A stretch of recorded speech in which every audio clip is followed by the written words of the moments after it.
Serial में अब ऐसा तूफानी मोड़ आने वाला है जो हर रिश्ते की सच्चाई सामने ला देगा। काव्या के मायके लौटते ही हालात तेजी से बदल जाते हैं और ईशा घबराहट में आरव को तुरंत घर बुलाती है। लेकिन आरव को दूर दूर तक अंदाजा नहीं होता कि बिया और गुलाब सिंह ने मिलकर काव्या को बेघर कर दिया है। जैसे ही यह सच्चाई आरव के सामने आती है, वह बिना कुछ सोचे समझे काव्या को वापस लाने के लिए दौड़ पड़ता है। मगर वहां पहुंचते ही कहानी उस वक्त पलट जाती है जब रिया सबके सामने आरव की असली नीयत उजागर कर देती है और बताती है कि आरव ने काव्या से शादी प्यार से नहीं बल्कि अपनी कुंडली के दोष को खत्म करने के लिए की थी, ताकि बाद में दूसरी शादी कर सके।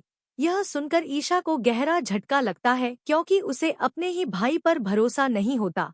तभी आरव सबके सामने टूट जाता है और काव्या के पैरों में गिरकर माफी मांगते हुए कबूल करता है कि उससे बहुत बड़ी गलती हुई है, लेकिन अब वह काव्या से सच्चा प्यार करने लगा है और उसके बिना जीने की सोच भी नहीं सकता। वह वादा करता है कि अब वह काव्या का साथ कभी नहीं छोड़ेगा।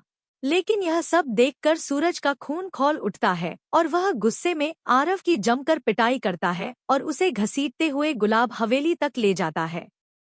यही कहानी में सबसे बड़ा ट्विस्ट आता है, क्योंकि पहली बार आरव काव्या के लिए गुलाब सिंह के खिलाफ खड़ा होने की हिम्मत करता है और सूरज का साथ देता है। उधर गुलाब हवेली पहुंचते ही बिया अपना चालाकी भरा खेल शुरू करती है और सूरज से कहती है कि काव्या को जलवाने की साजिश उसी ने रची थी, लेकिन अगले ही पल वह पलटी मारते हुए सारा दोष दादी पर डाल देती है। बिंदिया का असली मकसद साफ है कि किसी भी तरह काव्या को आरव की जिंदगी से बाहर कर दिया जाए। इसके बाद सूरज और गुलाब सिंह के बीच जबरदस्त टकराव देखने को मिलेगा और इस लड़ाई में आरव भी सूरज के साथ मजबूती से खड़ा नजर आएगा। आरव फिर से काव्या के पास लौटेगा, क्योंकि उसने तय कर लिया है कि अब वह जहां भी जाएगी वह भी वहीं रहेगा। लेकिन कहानी अभी बाकी है, क्योंकि किचन में आग लगाने वाले असली गुनहगार का सच सामने लाने के लिए ईशा को गुलाब हवेली जाना होगा। और अब सबसे बड़ा सवाल यही है कि क्या ईशा ताई जी को घर से बाहर जाने के लिए मना पाएगी या फिर कोई नई साजिश सब कुछ बदल देगी।